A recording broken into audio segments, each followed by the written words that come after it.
I moved into that house at the beginning of January. Middle of nowhere, quiet neighborhood. The kind of place where you don't hear traffic, just wind and the occasional dog barking miles away. It was exactly what I wanted. The first night it snowed, I didn't bother shoveling the driveway. I figured I'd deal with it in the morning.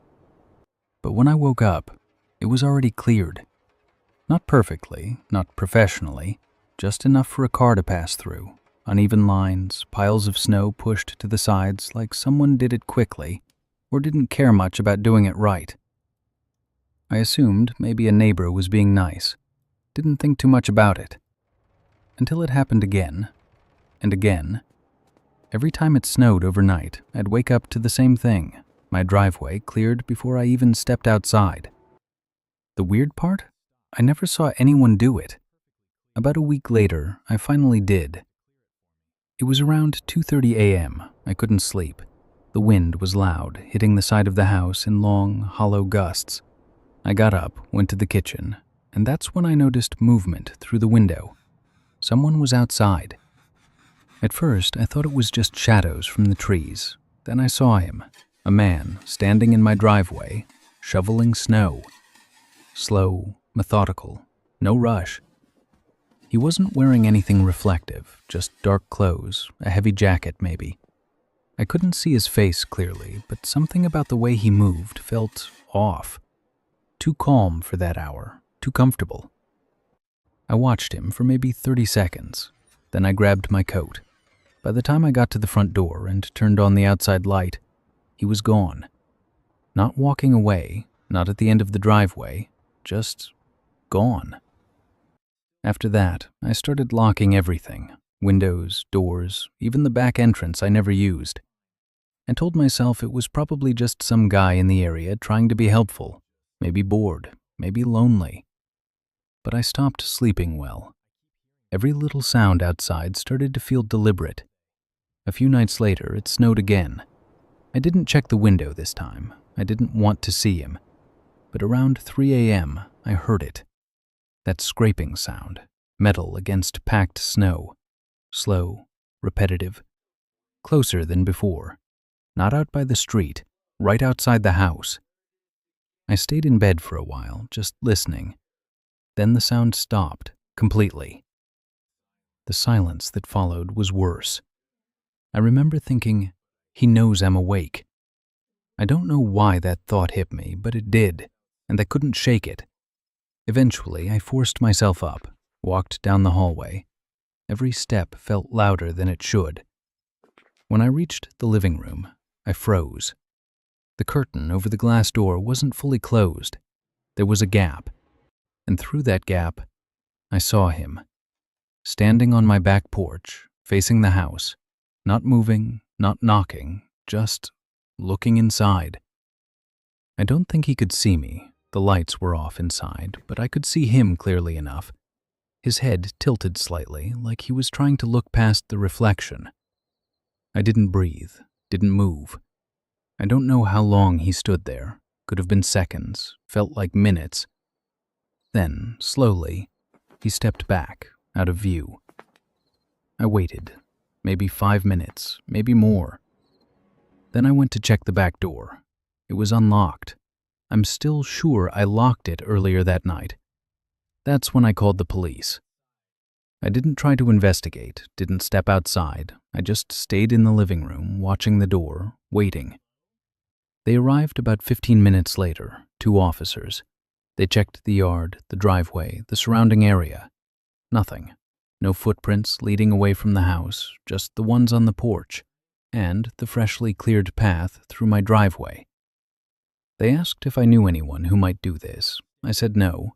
They asked if I had cameras. I didn't. One of them looked at the shovel marks for a long time. Then he asked me something strange. Has this been happening more than once? I told him everything. He didn't say much after that.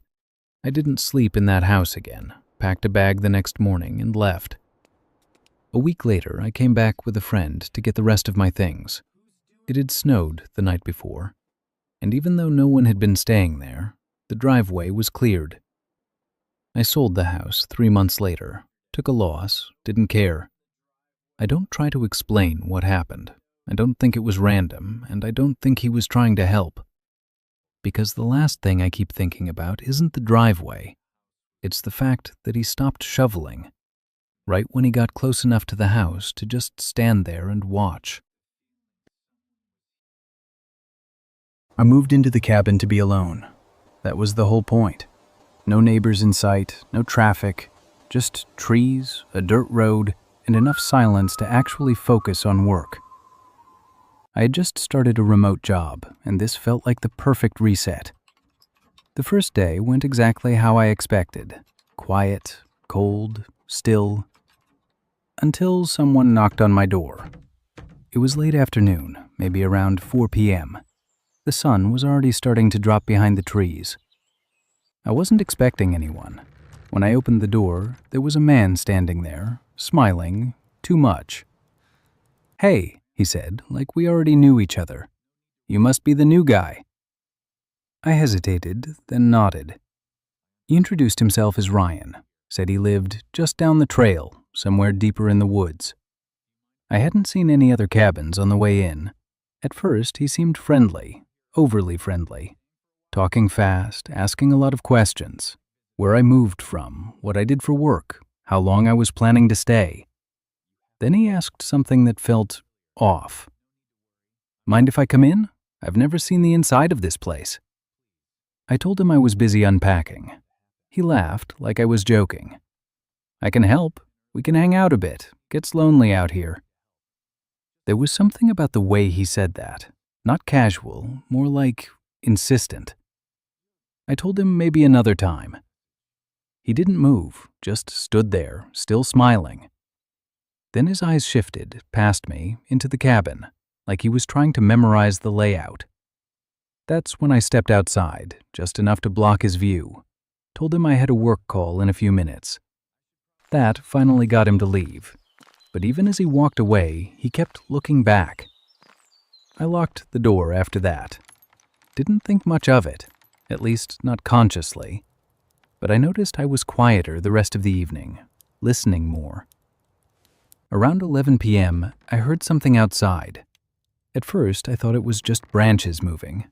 Then I heard footsteps, slow, crunching on the gravel near the cabin. I turned off the lights and looked through the window. It was him, Ryan, standing near the edge of the trees, looking toward the cabin. I didn't move, didn't open the door.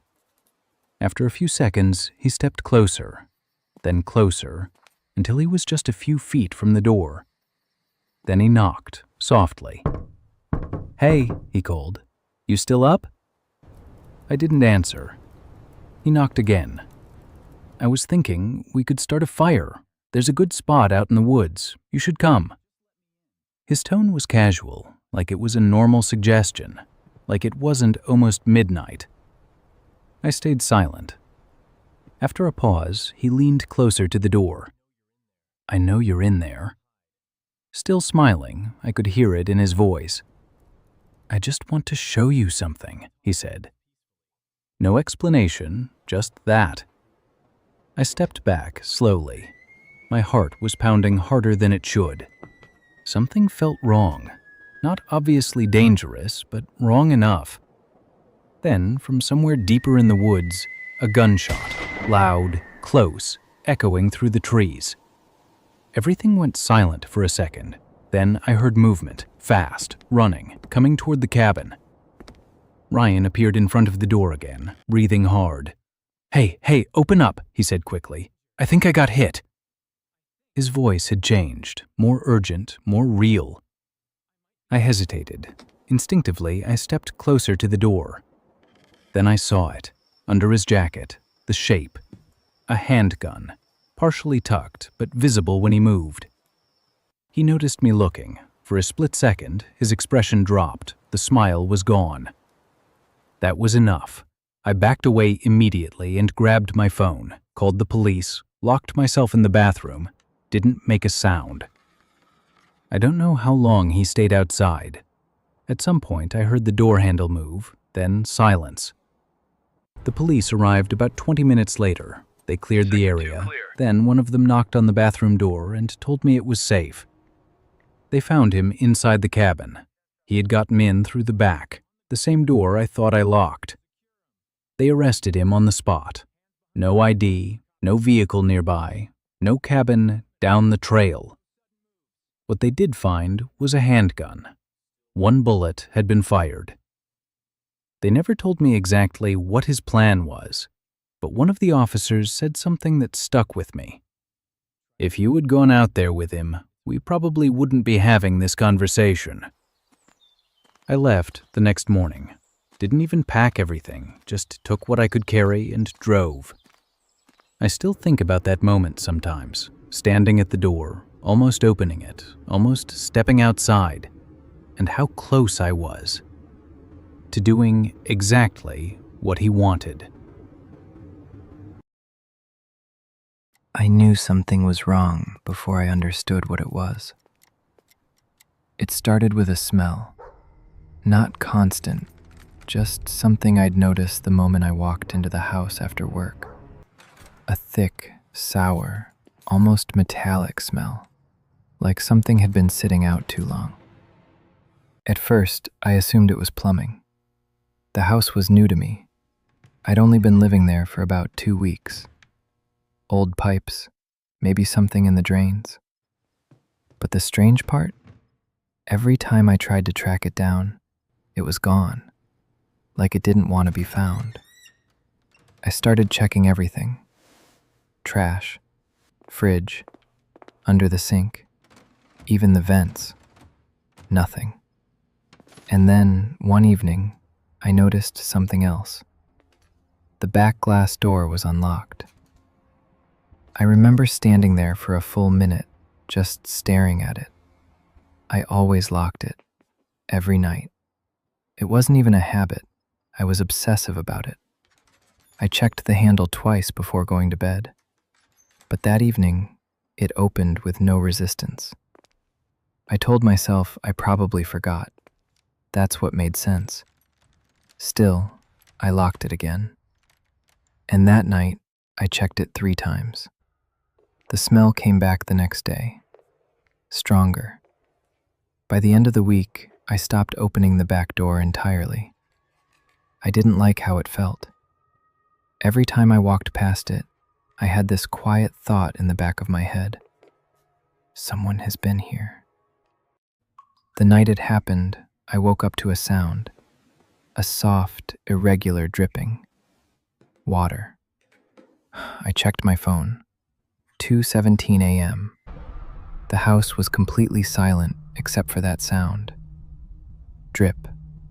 Pause. Drip. Coming from the kitchen. I stayed in bed for a moment, listening. Then I got up. Slowly. Carefully. As I stepped into the hallway, the smell hit me again. Stronger than ever. Not just sour this time. Rotten. Heavy. I reached the kitchen doorway and stopped. The light was on.